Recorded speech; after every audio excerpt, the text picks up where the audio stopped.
ایک جو مسئلہ ہے وہ یہ کہ جو یلو دانت ہو جاتے ہیں اس کو سفید کرنا چاہتا ہے ہر شخص, ہر خاتون, ہر مرد یہ چاہتا ہے کہ اس کی مسکراہٹ بہت بہترین ہو جائے اور وہ اس کو سفید کر لے. تو یہ کیسے کیا جاتا ہے اور دانتوں کی بنیادی حفاظت کیسے کی جائے, اس پر ہم بات کریں گے ڈاکٹر ابرار الحسنین صاحب سے. السلام علیکم. جی السلام علیکم. کیسے ہیں؟ تھینک یو, بہت شکریہ. اب یہ جو ایک ہی سیٹ ہے ہمارے پاس, پہلے تو یہ جو شفا نے مدعا چھوڑا ہے کہ یہ 32 اور 28, یہ والا معاملہ کیا ہے بھائی, ذرا اس کو کلیئر کیجیے. دیکھیے بیسیکلی تو انسان کو 2 سیٹ ملتے ہیں. ایک آپ کو چائلڈ ہوڈ میں ہوتا ہے جو ملک ٹیتھ ہوتے ہیں, اور ملک ٹیتھ کے بعد پھر آپ کے جو پرماننٹ ٹیتھ ہیں وہ آتے ہیں. بالکل ٹھیک ہے. اور جو 32 کا ہے تو اس میں یہ ہے کہ آپ کے بعض لوگوں کے جو وزڈم ٹیتھ ہیں وہ ایرپٹ نہیں کرتے, امپیکٹڈ ہوتے ہیں. بعض لوگوں کو ضرورت پڑتی ہے سرجری کی, سرجیکل ریموول ہوتی ہے, بعض لوگوں کو ضرورت نہیں پڑتی. تو ضروری نہیں کہ آپ کے 32 ٹیتھ نکل آئے, ایرپٹ کر دیں وہ. تو اس میں اگر آپ کے امپیکٹڈ ہیں وزڈم ٹیتھ تو اس میں وہ نمبر جو ہے وہ کم بھی ہو سکتا ہے. یعنی اگر وزڈم ٹیتھ آ گئے ہیں آپ کے پورے تو پھر 32 ہوگا مکمل ہو جائیں گے. جی بالکل. اور جتنے مسنگ ہیں اتنے پھر وہ کم ہو جائیں گے. اور اگر وہ نہ ہو تو اس سے آپ کی جو دانتوں کا فنکشن ہے یا ماؤتھ فنکشن, اس پہ کوئی اثر ہوتا ہے؟ جی بالکل. آپ کے 2 مولرز آن ایچ سائڈ ہوتے ہیں, اپر اینڈ لوور, تو اس سے آپ کی چیونگ بالکل پرفیکٹ ہوتی ہے, کوئی پرابلم نہیں ہوتا. تو ایسا کیوں ہوتا ہے کہ کچھ لوگوں کو ہم بہت سنتے ہیں کمپلین کر رہے ہیں, منہ پہ ہاتھ رکھ کے بیٹھے ہیں اور ڈاکٹر ان کو کہتا ہے آپ کا وزڈم ٹوتھ آ رہا ہے تو وہ اس لیے آپ کو یہ تکلیف اور درد ہے؟ جی ایسا ہے کہ جتنے ٹیتھ ہیں آپ کے basically the growth through the گم, وہاں سے ایرپٹ کرتے ہیں. تو سم ٹائم گم از انفلیمڈ اور اس کی پوزیشن پہ بھی ڈیپینڈ کرتا ہے. بعض کا جو وزڈم ٹوتھ ہے اس کی جو پوزیشن ہوتی ہے وہ ایسی ہوتی ہے کہ اس میں اچھی خاصی انفیکشن ہو سکتی ہے, اور سم ٹائمز ایرپشن ہو جاتی ہے اس کی, اور بعض اوقات ایسا تھا کہ اس کی ہمیں سرجیکل ریموول کرنی پڑتی ہے. وہ کیوں؟ تو اگر اس کی پوزیشن ٹھیک نہ ہو ٹوتھ کی, اگر وہ میل الائنڈ ہو اور لاکڈ ہو تو اس صورت میں پھر اس کی ایکسٹریکشن کرنی پڑتی ہے, تو it can cause lot of pain. تو وہ اس سچویشن میں پھر پیشنٹ کو پہلے آپ میڈیکیٹ کرتے ہیں, پھر اس کے باقاعدہ اٹس اے سرجیکل پروسیجر. صحیح ہے, لیکن یہ ہر شخص کا ضروری نہیں ہے وزڈم ٹوتھ آئے؟ ضروری نہیں ہے, اور ضروری یہ بھی نہیں ہے کہ اس کی ایکسٹریکشن کی جائے. اچھا, اور وزڈم کا بھی اس سے کوئی تعلق نہیں ہے؟ وزڈم کا ہی تو تعلق ہے, اس کا نام رکھا ہے آپ لوگوں نے, آپ پھر آپ کہہ رہے ہیں ہمارے آ گئے تو آپ کہہ رہے ہیں وزڈم سے تعلق نہیں. تو میرے نہیں آئے نا, میں یہ مطلب تھوڑی ہے ڈاکٹر صاحب, ادھر آپ اپنی by the time you get your wisdom teeth you are quite grown up. Usually اس وقت ہی وزڈم آتی ہے. آپ کو کہتے ہیں کہ آپ کو ایڈلٹ مانا جاتا ہے, پھر آپ اپنا ووٹ بھی ڈال سکتے ہیں, تو دیٹ مینس کہ ہماری بڑی دیر سے آتی ہے ویسے وزڈم. صحیح بات ہے. لیکن ویسے یہ ایج ہے کیا جس میں یہ نکل آتے ہیں یا نہیں نکلتے؟ Usually 18 from 18 onwards up to like 25, تو جو ہے تو ان کی وزڈم ٹیتھ کی ایرپشن ہو سکتی ہے. صحیح. اب ہم آ جاتے ہیں اس چیز کے اوپر کہ ایک سب سے بڑا مسئلہ لوگوں کا ہوتا ہے کہ جی وہ چاہتے ہیں کہ ان کی مسکراہٹ اچھی لگے اور جو دانتوں میں سے جو پیلاہٹ ہے وہ ختم ہو. وہ پیلاہٹ کس وجہ سے آتی ہے اور کیسے جا سکتی ہے؟ دیکھیے اس کی کافی ریزن ہے. ایک تو آپ کے جو ڈپینڈ کرتا ہے کہ آپ کے جو فوڈ کا انٹیک ہے وہ کیسا ہے. بعض لوگ جو ہے وہ بہت زیادہ چائے کا استعمال کرتے ہیں, کافی کا استعمال کرتے ہیں, کلرڈ بیوریجز لیتے ہیں, پان کھانے کا بڑا شوق ہے, ٹوبیکو کا بہت شوق ہے, لال ہو جاتے ہیں دانت. جی, تو اس طرح کافی زیادہ سٹینز ہوتے ہیں, ایکسٹرنل سٹینز, تو ان کو تو پھر ایک کنٹینیوسلی پرابلم رہتا ہے. لیکن جن لوگوں کا کوئی ایسا اس طرح کی کوئی سچویشن نہیں ہے, they have naturally yellow teeth, تو اس میں بھی ڈیپینڈ کرتا ہے کہ ان کا جو انیمل ہے وہ ایروڈیڈ تو نہیں ہے. اف انیمل از ڈیمیج تو دین ان کا ٹریٹمنٹ اور ہے, اس کی ریسٹوریشن کرنی پڑتی ہے, وہ پھر کاسمیٹک یا اسٹیٹک ڈینٹسٹری میں آ جاتا ہے. And some time if you have got very good teeth اور ان کا naturally if you want to bleach them تو وہ پھر ایک بلیچنگ پروسیس ہوتا ہے ود لیزر, تو جس سے آپ ان کو کلر وائٹ کر سکتے ہیں. After that you have to maintain good اور ہائیجین, اور with a very special toothpaste you can maintain whiteness. اچھا, اس کے بڑے شیڈز ہوتے ہیں, یہ جو لیزر وائٹنگ ہے وہ جس طرح خواتین کے میک اپ بیس کے شیڈز ہوتے ہیں نا, آپ اس کو میچ کرتے ہیں, تو وہ آئی ڈونٹ نو, ڈاکٹر صاحب ہماری اس میں رہنمائی فرمائیں گے کہ وہ بھی شیڈز ہوتے ہیں, اور پھر ڈاکٹر آپ کی اسکن ٹون یا اس کے حساب سے دیکھ کر وہ سجیسٹ کرتا ہے کہ کون سا شیڈ آپ کرائیں. دیکھیے اس میں بیسکلی جو شیڈ ہوتا ہے نا, اس سے یہ ہوتا ہے کہ وہ آپ کو نا پہلے نوٹ ہوتا ہے کہ آپ کا بیفور دا ٹریٹمنٹ کیا شیڈ ہے اور آفٹر دا ٹریٹمنٹ کیا شیڈ ہے, تو not really linked with your skin. جی جی, اس میں تاکہ پیشنٹ کو یہ پتا چل جائے کہ جی میری کتنی امپروومنٹ ہو گئی ہے, پہلے میرا یہ شیڈ کا کلر تھا اور اب یہ شیڈ کا کلر ہے, تو اس میں امپروومنٹ کتنی ہو گئی ہے. اچھا, کچھ لوگ ویسے یلونیس کے لیے لیمن اور سوڈا بھی یوز کرتے ہیں. देखिए कोई भी चीज़ है ना उसको आप विद इन रीजनेबल लिमिट्स इस्तेमाल कर सकते हैं. एक्सेसिव जो यूज़ है उसका level that can Erode and damage your enamel.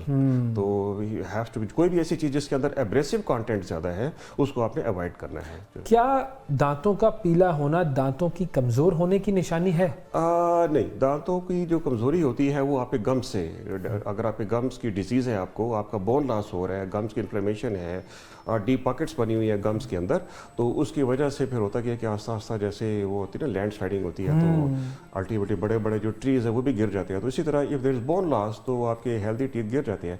In fact 70% जो एडल्ट्स हैं they lose their teeth not because of caries. उनके दांत ज़ाया होते हैं जो वो उनके गम्स की डिजीज़ की वजह से वो बोन लॉस इतना ज़्यादा हो जाता है कि उनके बहुत ज़्यादा समटाइम्स वो बहुत लेट आते हैं ट्रीटमेंट के लिए, कि इतनी ज़्यादा मोबिलिटी होती है कि आप उनको सेव भी नहीं कर सकते. ठीक है. So yellow teeth can be healthy but it just doesn't look good, तो इस वजह से लोग कहते हैं कि अच्छा जो प्रोसीजर्स आपने बताए कि कभी उसको लेजर से आप वाइटनिंग की तरफ जाते हैं या कोई और प्रोसीजर होता है, कॉस्मेटिक डेंटिस्ट्री भी करते हैं, आप सिरेमिक क्राउन्स भी लगाते हैं, वेनियर्स भी लगाते हैं, डिपेंड करता है कि आपके जो दांत है वो डैमेज तो नहीं है, सरफेस कैसी है उनकी, उनको इनेमल कितना डैमेज है उस हिसाब से. अगर if your enamel is intact तो फिर तो आप ठीक है वाइटनिंग भी कर सकते हैं. और इनेमल खत्म कैसे हो जाता है? इनेमल देखिए उसमें काफ़ी है. उसमें एक तो आप बाज़ लोग बहुत जोर से दांतों को ब्रश करते हैं. इनेमल हम कहते हैं शाइनी ऊपर वाली स्लिपरी लेयर को है. जी जो चमक रही होती है, आउटर जो उसकी लेयर है उसको इनेमल, उसके नीचे डेंटिन होती है. डेंटिन नेचुरली येलो कलर की होती है. अच्छा. तो अगर आपका इनेमल की लेयर थिन होगी तो नीचे से येलो डेंटिन शो होती है विच इज़ नेचुरल. तो उसमें यह है कि बाद लोग जो है इतने जोर से दांतों को ब्रश करते हैं, उसी भी काले टूथ ब्रश एब्रेशन. मेरा है ये मसला, मैं थोड़ा सा जोर से करता हूं, मेरी बेगम मुझे ज़्यादा तो साथ है कि हमें फीलिंग्स करनी पड़ती है. And then sometimes people have जिसे कहते हैं ना वो उनको एसिड रिफ्लक्स होता है और उनके बहुत ज़्यादा एसिडिटी होती है, तो उसकी वजह से फिर उनके जो इरोजन हो जाती है दांतों की. तो उससे भी इनेमल आपका डैमेज होता है. और प्लस डाइटरी हैबिट्स, अगर कोई बहुत ज़्यादा फ्रीजी ड्रिंक्स लेता है या उनका सिट्रस का फ्रूट्स का बहुत ज़्यादा इस्तेमाल है एक्सेसिव, तो उससे भी आपका इनेमल डैमेज हो सकता है. अच्छा, बाकी केरीज तो है ही है नेचुरली. जो तो इनेमल की रिस्टोरेशन फिर कैसे होती है? इनेमल की उस पर डिपेंड करता है उसके आपके जो टूथ है ये कहाँ पे है, फ्रंट पे है, आपकी जो पीछे चूइंग है उनकी है, तो आपको कितना डैमेज है. ये फीलिंग से काम हो सकता है, या आपको क्राउन करना पड़ेगा, या उसमें आपको वेनियर्स लगाने पड़ेंगे, या उसके जो है आपके जो कहते हैं कंपोजिट वेनियर्स, तो वो भी हम कर सकते हैं बाज़ औक़ात. तो वी हैव सम ऑप्शंस. अच्छा, कुछ लोगों का ये भी होता है कि वो या तो ब्रश नहीं करते, या कुछ होता है कुछ लोगों का खाना खाते हुए या कोई सख्त चीज़ खा ली है दांत टूट जाता है उसी वक्त फ़ौरन, और उनको कोई तकलीफ भी नहीं होती, कोई पीछे की कोई ऐसी हिस्ट्री भी नहीं है, लेकिन उनको वो फील हो जाता है और वो जब मुंह खोल के हाथ पे रखते हैं तो कहते हैं मेरा दांत टूट गया अचानक से. ये ऐसी चीज़ क्यों होती है? इसमें हाँ, इस तरह के बड़े कॉमन केसेस हैं. यूजुअली उसमें होता ही है कि ऐसे लोग आमतौर पे चूँकि अपना रूटीन में चेकअप नहीं करवा रहे होते, many times when people come for generally एक चेकअप के लिए आते हैं, तो वो हम उनका डिटेक्ट कर लेते हैं अर्ली केरीज, इंटरप्रॉक्सिमल दांतों के दरमियान में केरीज है, उनको पता ही नहीं है, तो वो फिर उनको हम एक्सरे में दिखाते हैं, उनकी रेस्टोरेशन होती है, then the tooth is safe. Usually होता ही है कि पेशेंट को पता नहीं होता, उसको उनका जो टूथ है इट बिकम्स हॉलो, और जब वो च्यू करते हैं देन इट ब्रेक्स, तो वो टूट जाता है. एंड सम टाइम्स अगर आप खाना खाते हुए कोई अगर बहुत ही सख्त चीज़ आ जाए आपके एकदम च्यू करते हुए, तो उससे एक ऐसे एंगल पे अगर उसका प्रेशर आया है तो उससे भी कोई कस्प या टूथ फ्रैक्चर हो सकता है. सही है. और अखरोट तोड़ सकता है दांतों से, ऐसी बात नहीं है. जी, तो ऐसा इसको अवॉइड करना चाहिए. मैं तो बड़ा इस पे वो प्राउड फील करता हूं. नहीं करना चाहिए, इट इज वेरी डैमेजिंग. अब तो आपकी उम्र हो चली है, अब तो आप वैसे भी अपना ज्यादा ख्याल रखें. अच्छा डॉक्टर साहब, दो आखिर में मेरे एक सवाल. एक ये कि जब आप किसी वक्त ऐसा होता है, आपको फील होता है या लोग इस चीज़ की कंप्लेन करते हैं कि आप जब मुंह बंद करते हैं या हल्का सा जोर डालते हैं अपने ये जो आखिर में दांत हैं, तो उनमें दर्द होता है, हालांकि वो ठीक होते हैं और आगे आप दोबारा उसको दबाएंगे तो वो पेन नहीं होगा, लेकिन किसी वक्त वो साइड्स पे पेन होता है. जी देखिए, ऐसा है कि if your teeth are healthy you not going to feel any pain, ठीक है ना. लेकिन अगर उसमें आपको डिस्कम्फर्ट फील हो रही है तो मोस्ट प्रोबेबली उस एरिया की आपकी जो गम्स हैं वो इन्फ्लेम्ड है, कोई क्रोनिक आपकी इन्फ्लेमेशन है, क्रोनिक इन्फेक्शन है, वो एक्सरे में डिटेक्ट हो जाती है.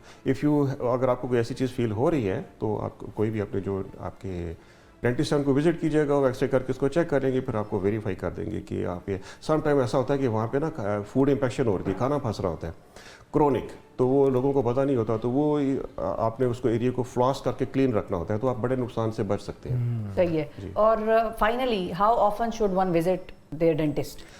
कितनी दफा रूटीन में चेकअप? तो even if you do not have any problem after every 6 month, एक अच्छा होता है एक आइडिया कि अगर आप जस्ट रूटीन चेकअप के लिए जाएं तो उसमें काफ़ी बड़े नुकसान से और काफ़ी बड़े खर्चे से भी बच सकते हैं। बिल्कुल, ये ज़रूरी है, वरना हम कहते हैं जी जब कुछ होगा तब देखा जाए। दर्द जब तक ना हो, ये कॉन्सेप्ट है बाकायदा तौर पे कि दर्द नहीं है तो डेंटिस्ट के पास नहीं जाना, लेकिन डेंटिस्ट के पास जाएं, उनको दिखाएं अपनी कैविटी और उनको बताएं कि भाई कोई मसला है तो वो टाइमली आइडेंटिफाई हो जाए।